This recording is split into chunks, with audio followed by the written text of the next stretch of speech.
My name is Mara Bennett Hale. I was 43 years old when my life split cleanly into a before and an after.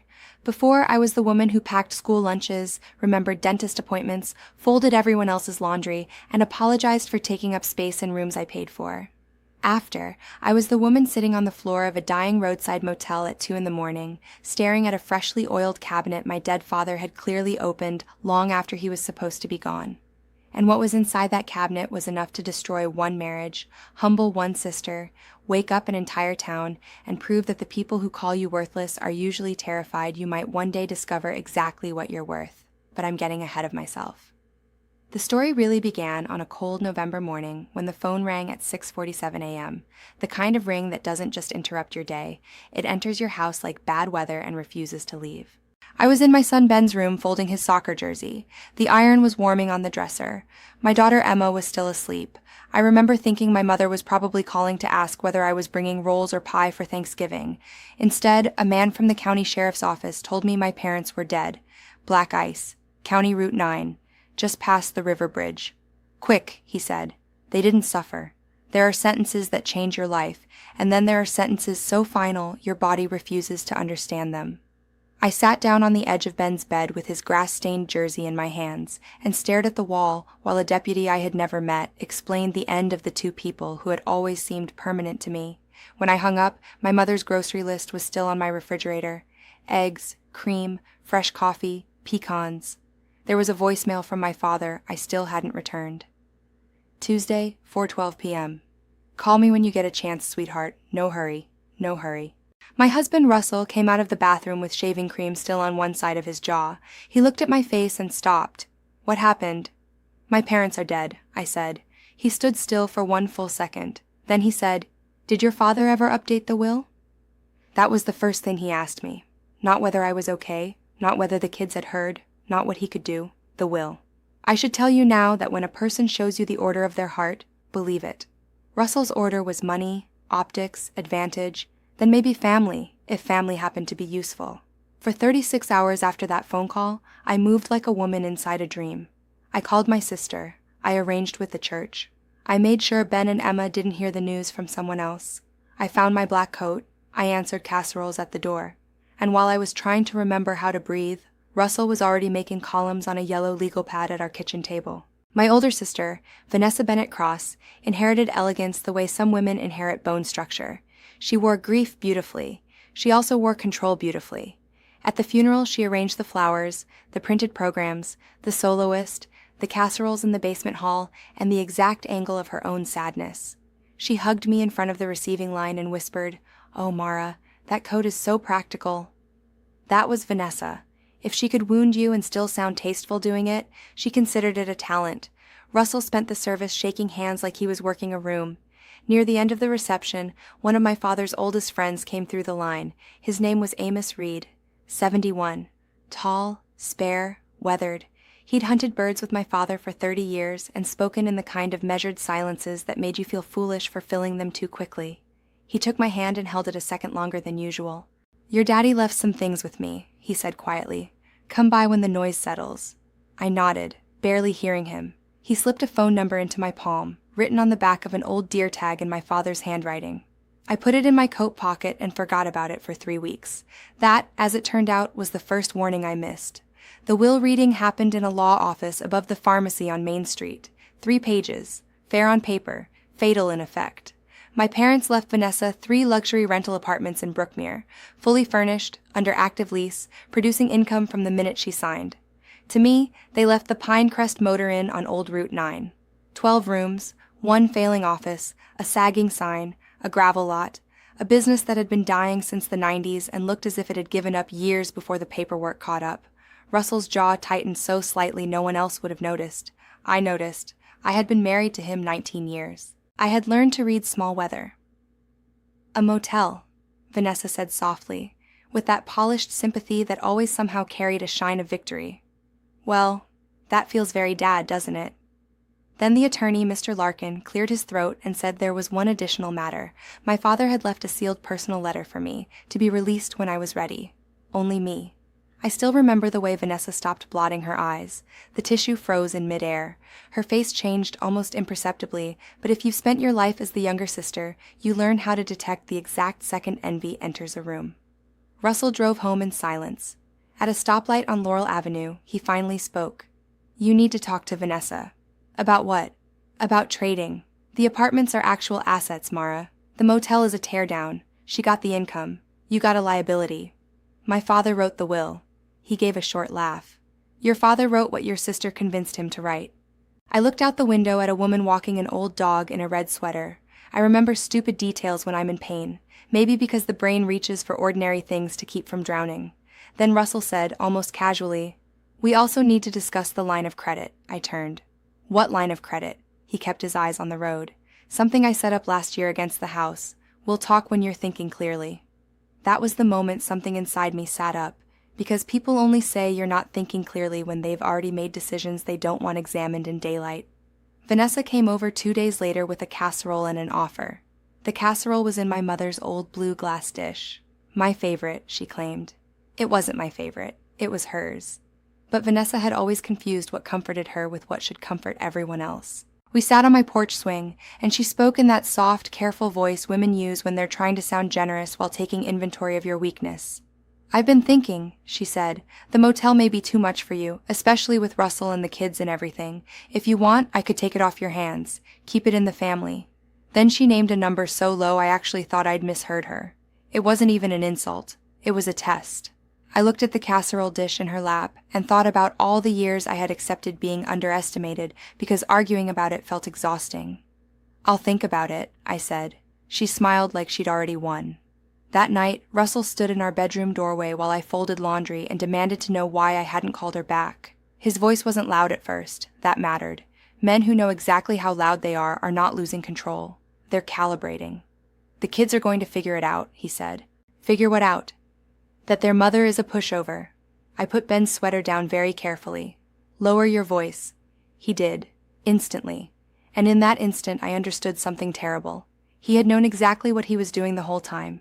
The following Friday he came home smelling faintly of whiskey and certainty. I was in the kitchen stitching Emma's stuffed rabbit where the seam had split along one ear. "We need to talk," he said. "All right." He stood at the counter, loosened his tie, and looked at me the way a man looks at an employee who has become inconvenient. "You need to pack a bag, go somewhere for a few days, stay with Tessa, stay at that motel, I don't care, think, then come back with a plan." I stared at him. "You're putting me out of my own house?" "I'm trying to save this marriage." "Then say what you mean, Russell." He did. "Don't come back until you've taken the better half back from your sister." There are moments when a marriage ends before either person admits it. Mine ended there, in my kitchen, under the yellow pendant light, beside a child's ripped stuffed rabbit and a pile of clean dish towels. I packed 2 suitcases. I packed my mother's china, 8 pieces wrapped in kitchen towels. I packed my father's reading glasses. I packed Ben's sweater, Emma's rabbit, the sealed letter from Mr. Larkin still unopened in my purse, and the last version of myself that still thought patience would eventually be rewarded by love. I drove the kids to my best friend Tessa's house and kissed them both while they slept on air mattresses in her guest room. Ben smelled like soap and little boy sweat. Emma smelled like strawberry shampoo. I stood over them longer than I meant to because mothers can feel disaster before they can name it. Then I got back in my car and drove out to the Pine Crest in the dark. The sign buzzed crookedly against the black sky. The office door stuck in the frame. The motel looked like the kind of place people pass at 60 miles an hour and never imagine could contain the rest of their life. Inside, it was cold, but not abandoned. That was the first strange thing. The second was the smell. Cedar. Metal. Faint aftershave. My father. Not the memory of him. Not the dusty ghost of things left behind. Recent him. I walked through the office with my overnight bag hanging from one arm, then down the row to room 7 at the far end, the room facing the old walnut tree. The bed was made. On the nightstand was a paperback Western folded open face down. On top of it sat a pair of men's reading glasses. My father's. The lens had been cleaned recently. I sat on the edge of the mattress and stared. He had been here. Not once upon a time. Not years ago. Not in the abstract way we tell ourselves people linger. Here. Maybe days ago. Maybe the week before he died. I slept in my clothes for 4 broken hours. At 2 in the morning, thirsty and restless, I got up to find water in the office. That was when I saw the cabinet behind the front desk. Pine. Narrow. Built into the wall. Freshly oiled. My father had been dead 6 weeks. The cabinet looked as if he'd opened it yesterday. The hinges moved silently when I touched them. There was a key exactly where he had always kept spare keys when I was a child, under the drawer on a brass hook, hidden in plain sight. My fingers found it before my mind caught up. And when I unlocked that cabinet, the entire story changed.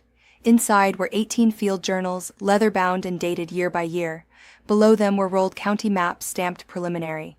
Below those were parcel diagrams drawn in my father's exact hand, red pencil marking not just the motel land, but neighboring parcels, 4 of them, acquired over nearly 20 years. At the bottom was a folder with my name on it, and on top of that folder was a white envelope, for Mara. Open when you're alone. My throat went dry, because I still had the sealed letter from the attorney in my purse. My father had made a second copy and hidden it here. He had wanted to be absolutely sure I found the truth. I sat down on the office floor with that envelope in my lap, and something inside me trembled awake. Not courage yet, not anger exactly, recognition. The one person in my life who had never called me weak had apparently spent years leaving me a trail. At 8 the next morning, I called the number on the back of the deer tag. Amos answered on the second ring. He arrived at the motel in an old pickup at 9:12 with 2 coffees and a biscuit wrapped in paper napkins, the way decent men show up when they know the conversation ahead will take time. He spread one of the maps over the front counter. "What did your daddy tell you about the state bypass?" he asked. "Nothing." He nodded once. "Then we begin there." Over the next 20 minutes, he explained that my father had been tracking internal proposals for the I-74C extension for more than 20 years. The routing had shifted more than once, but the newest alignment put a major interchange directly across the motel property. Not just the motel, all the adjoining land. Land I didn't know I owned. My father, Amos explained, had quietly purchased 4 neighboring parcels over the years and placed them under my mother's name. When she died, they transferred to him. When he died, they transferred to me. I didn't own 14 acres. I owned 38. And if the state moved forward with the interchange, they wouldn't be compensating me for a failing roadside motel. They'd be compensating me for prime commercial corridor land. I remember the exact sound my coffee cup made when I set it down too hard. "How much?" Amos looked at the map before he looked at me. "Best estimate? Somewhere north of 6 million. The room went completely still. There are numbers that feel like possibility. There are numbers that feel like danger. That one felt like both. Then I opened my father's letter. "Mara, if you are reading this, I could not say it in person, and for that I am sorry. I left the motel to you because it was never the motel. Vanessa needed a visible victory. I gave her one. You needed time, land, and a chance no one would notice until it was too late to steal from you. Amos will explain the parcels. Trust him. Do not sell quickly. Do not sell to your husband. The state will come. And one more thing. Your mother and I always knew you were the one who noticed what other people missed. We should have said so out loud more often. That is our failure, not yours. I did not tell your sister because she cannot keep a secret, and I did not tell Russell because he would have leveraged it before the ink was dry. I believe you know I am right about both. If you are finally reading this, then perhaps you are finally ready. Love, Dad." I cried then. Hard. Not polite tears, not funeral tears, the kind that come from discovering that someone had been loving you correctly the whole time, even if they hadn't known how to say it in the language you needed. Then I washed my face and got to work. Tessa poured wine and truth with equal accuracy. That Sunday night, after I told her everything, the motel, the cabinet, the parcels, Russell, the line of credit I had never agreed to, she leaned back in her kitchen chair and asked me a question no one had asked me in years. "What do you want, Mara?" I opened my mouth and nothing came out. Because once you've spent enough time in a life built around other people's needs, your own desires stop feeling like facts. They start feeling like a foreign language. Finally, I said, "I want to stop asking my husband's permission for the rest of my life." Tessa lifted her glass toward mine. "That," she said, "is a very good place to start." The next morning, I drove to an attorney in the next county. Naomi Price, 58, sharp eyes, kind face, the kind of woman who had spent 30 years watching men explain things to her they no longer understood by the time she was finished with them. I told her everything. She wrote down 3 words. "Be precise now." "We'll file for legal separation first," she said. "That gives us time and discovery. We freeze any joint credit exposure immediately. We document the house, the debt, the inheritance, and every move your husband makes from this point forward. He took out a line of credit without telling me. How much? I don't know. You will." She looked up and said, "Also, what name would you like me to use?" I stared at her. Then I said, "Bennett. I want Bennett." She nodded as if I had just set down something heavy. By Tuesday afternoon, she had answers. Russell had drawn $3,400 against our joint line of credit over the previous 9 months. Boat payments, brokerage dues, personal spending, all signed by him, all recoverable. I sat in the motel office after that call and repeated Naomi's words to myself. Be precise now, that became my religion. I bought a deadbolt from the hardware store in a navy box that promised security in 3 easy steps. I painted the office trim in a deep blue Russell would have called depressing. I replaced 2 porch boards myself. The first screws went in crooked. I backed them out and tried again until the line sat straight. People talk about reinvention like it arrives with music. It doesn't. It arrives with a drill in your hand, your knees aching on old wood, and the sudden realization that nobody is coming to rescue you because rescue is already happening and it is being performed by your own 2 hands. The town, of course, began to talk. Small towns don't spread secrets quickly. They spread them thoroughly. By Thursday, 2 women from church had heard that I was staying out there at the motel. By Saturday, someone had told someone else that Russell and I were working through a difficult season. By Monday, Vanessa had apparently been suggesting to people that I was overwhelmed and might not understand the value of what I had inherited. That last part would have been funny if it hadn't been so familiar. Russell came to the motel Thursday evening just after 6. I opened the wooden door and left the screen latched between us. That screen was flimsy. It would not have stopped a determined man. It wasn't there for him. It was there for me. The kids miss you, he said. The kids know where I am. Tessa's house is 12 minutes away. He didn't like that. When are you coming home? When my life stops being a negotiation, I always lose. He put one hand on the screen and peered past me into the office. I watched his eyes work, looking, measuring. Estimating. This place is a dump. Yes. You can't live here. I am living here. He tried apology next. Men like Russell always do when authority fails them. I was wrong the other night. I overreacted. Just come home and we'll figure it out. But an apology attached to a demand is just another version of control. I'm figuring it out fine, I said. He stood there longer than he meant to. For the first time in many years, he did not know which version of himself would work on me. Then he left. I turned the deadbolt after he was gone and listened to it catch. I have never forgotten that sound. The state's planner, Dana Pike, confirmed the rest by phone a few days later. Community notification meeting, Fairgrove Township Hall, April 22nd, 6 p.m. Owner notification forthcoming. Owner. That word sat in my chest like a struck match. Amos estimated the compensation at $6.4 million, give or take. Dana would not confirm the final figure yet, but she didn't disagree with the range. My father had not left me a burden. He had left me a delayed truth. And now the date was coming when everyone else would find out. The night before the meeting, I laid out my clothes on the bed in room 7 the way my mother used to lay out my Easter dress when I was little. Navy dress, pearl earrings, low black shoes, not armor, witness. I sat on the office porch afterward with a cup of chamomile and read my father's letter again beneath the yellow bug light. I could hear traffic on Old Route 9 and the soft knock of the sign swaying in the wind. There is a kind of patience people mistake for passivity. They are not the same. Waiting is what you do for a bus. Patience is what a man like my father did for 20 years with maps, deeds, ledgers, and quiet love he did not know how to say aloud. The meeting hall smelled like burnt coffee and floor wax. I got there at 5:47. The folding chairs were nearly full. The mayor was already there. 2 reporters from the county paper sat in back with notepads out. Mr. Larkin, the attorney who read the will, nodded once when he saw me. Vanessa sat in the second row dressed like she expected to be photographed. Russell stood 3 rows behind her in a blazer, looking down at his phone. Neither of them saw me come in. That felt right somehow. I sat beside Mrs. Ruth Coleman, my father's neighbor, who patted my knee once and whispered, "Breathe, honey." At 6:04, Dana Pike clicked on the projector. A map lit up the wall behind her, county roads, property lines, and a thick yellow arc where the I-74C extension would cut across the southwest edge of Fairgrove. She began reading parcel numbers into the record. I wasn't watching her by then. I was watching the room. I was watching for the moment the world changed shape on other people's faces.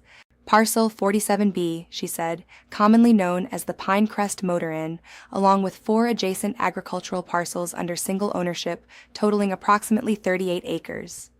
The room shifted, not loudly, just enough. Vanessa's spine went rigid. Russell's phone went dark in his hand. Dana clicked to the next slide. Preliminary fair market compensation estimate for Parcel 47B, based on highest and best use post-rezoning analysis, is approximately $6.4 million.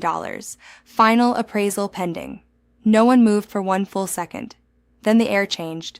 3 people turned toward me. Vanessa did not at first. She kept staring at the screen like it had betrayed her personally. Russell found me in row 5. His mouth opened, nothing came out. And I cannot explain to you the calm that came over me in that moment except to say this. I had spent 19 years being looked through, looked over, looked past, and suddenly the 2 people who had built their certainty on my smallness were forced to recalculate in public. Dana opened the floor to questions. An old farmer asked about runoff. A young mother asked about traffic. The mayor asked about timeline projections. I waited until the 3rd round. Then I raised my hand. "Miss Pike," I said, and my voice came out clear. "For the single-owner parcel, what is the expected time from notification to closing?" She looked directly at me. "Approximately 6 months, Ms. Bennett, pending survey, appraisal, and title work." "Thank you." That was all. I wrote 3 things on the back of my handout after that.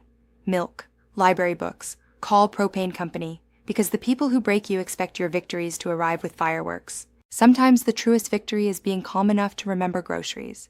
The parking lot confrontation was inevitable. Russell was waiting beside my car under the one working light by the gravel edge. "We need to talk. We'll talk through attorneys." "This is insane, Mara. $6 million. 6.4 preliminary. You should have told me. I only learned all of it recently." He took a step closer. "We have to discuss the house, the settlement, the children, the marital estate." And there it was. Not, "Are you all right?" Not, "I was wrong." Not, "I'm sorry I threw you out." The estate. I looked at him. Not the suit. Not the performance. Not the husband shape I had spent years translating into something gentler than it was. I looked at the man himself. "I'm not confused anymore, Russell," I said. Then I got into my car and drove back to the motel with my hand steady on the wheel. That night, I slept all the way through. The next week, Naomi filed. Russell called 7 times in 3 days, 41 texts, 9 voicemails. They moved through stages so predictable it would have been funny if it weren't so sad. First came wounded Russell, then reasonable Russell, then angry Russell. By Sunday, he was accusing me of keeping the children from him, though he knew exactly where they were and had every chance to see them. I kept records. That's the thing about precision. It removes drama and leaves facts. Vanessa came by once more after the meeting. No casserole this time, no polished smile either. She sat on the office stool with her coat still on and her hands folded, and for the first time in my entire adult life, she looked like a person instead of a performance. "I knew Dad loved you differently," she said. I didn't answer. She looked at the counter for a while before continuing. "I spent most of my life thinking if I was polished enough, useful enough, visible enough, he'd look at me the way he looked at you when you were just being yourself. I don't think he loved me less. I think I just never understood what he was seeing." The room got very quiet. Then she said, "I'm not here to ask for anything." And she wasn't.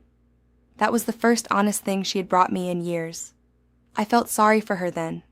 Not in a superior way, in a sister way.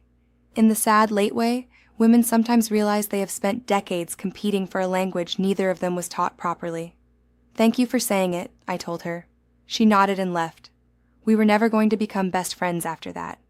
But we did, slowly, become truthful. That was enough. I brought Ben and Emma to the motel the following Saturday. Ben chose room 11 for reasons he could not explain. Emma chose room 3 because the afternoon light made the wallpaper look less lonely. Children understand places faster than adults do. Within an hour, Ben had made a fort from old motel blankets, and Emma had lined up her stuffed animals on the windowsill like she was curating a tiny audience. "Are we really staying here?" she asked. "For a little while," I said. She considered that. "Okay, then can we get flowers?" Yes, I thought. Yes, we can. The sale to the state closed in late summer. The final figure came in slightly above projection after survey adjustments. After taxes, fees, and every invoice Naomi sent me, which I paid gladly, I had just over $5 million. Russell repaid the full line of credit through the settlement. He kept the house. I did not want it. A house can become so saturated with the version of yourself that survived there that walking away is not loss. It is release. The divorce was finalized in May. He moved to Brookmere in June. He still sends Ben a birthday card each year, usually late, usually with a $20 bill tucked inside. That is the size of grace he knows how to offer. I no longer measure people by the gift I wish they had given. The pine crest came down in August.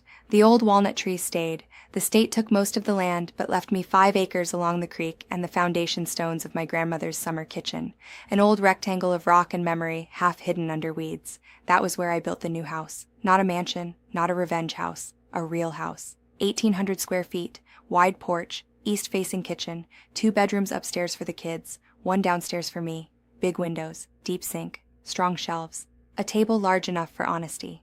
Amos's nephew, Caleb, drew the first rough plan with me on the back of a feed receipt. Tessa picked paint with Emma. Ben helped me choose porch lights. Mrs. Coleman brought tomato plants. And for the first time in my adult life, every decision in a home belonged to someone who loved living there.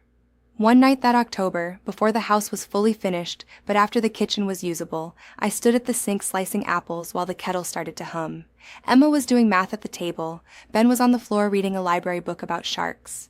I caught my reflection in the dark glass above the sink, hair tied back, old navy sweater on, no makeup, flower on one sleeve. I looked like a woman I used to know before I got talked out of her.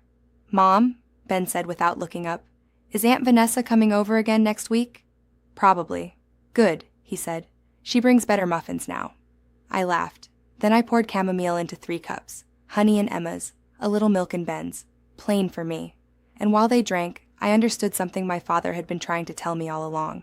Justice does not always arrive as punishment. Sometimes it arrives as restoration. A signature returned to your own name, a debt unwound, a child laughing in a room that belongs to you, a kitchen window facing east, a sister who finally stops lying, a man who once threw you out now forced to explain himself to a judge, a dead father still able, years later, to put his hand between you and ruin because he knew exactly who you were, even when you didn't. That winter, after the cabinets were installed in the new kitchen, I moved the old Pine Motel cabinet into the corner beside the pantry. Same brass hook beneath the drawer, same silent hinges. Inside it I placed my father's field journals, the parcel maps, his letter, and 2 sealed envelopes of my own, one for Ben and one for Emma to open when they turned 16.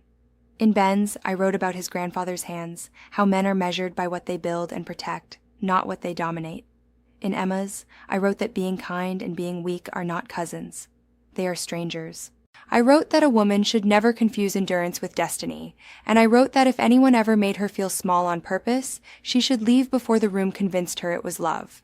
Then I hung the spare key on the brass hook, exactly where my father used to keep it. Sometimes I think love is not what people say when they are warm and comfortable. Sometimes love is what they prepare in silence, over years, so that when the storm comes for you, there is already a door somewhere with your name on it. My father left me a crumbling motel. What he really left me was evidence. Evidence that he knew my husband before I admitted I did. Evidence that he understood my sister better than she understood herself. Evidence that I had not imagined any of it. And evidence, most importantly, that the quiet daughter in the background had been trusted all along with the biggest thing in the room. If you had seen me back then, thrown out of my own house, sleeping in a motel room with my children at a friend's place, and my marriage collapsing behind me, you might have thought I was at the end. I wasn't. I was standing in the middle of the sentence my father had started years earlier. I just hadn't learned how to read it yet. Now I have.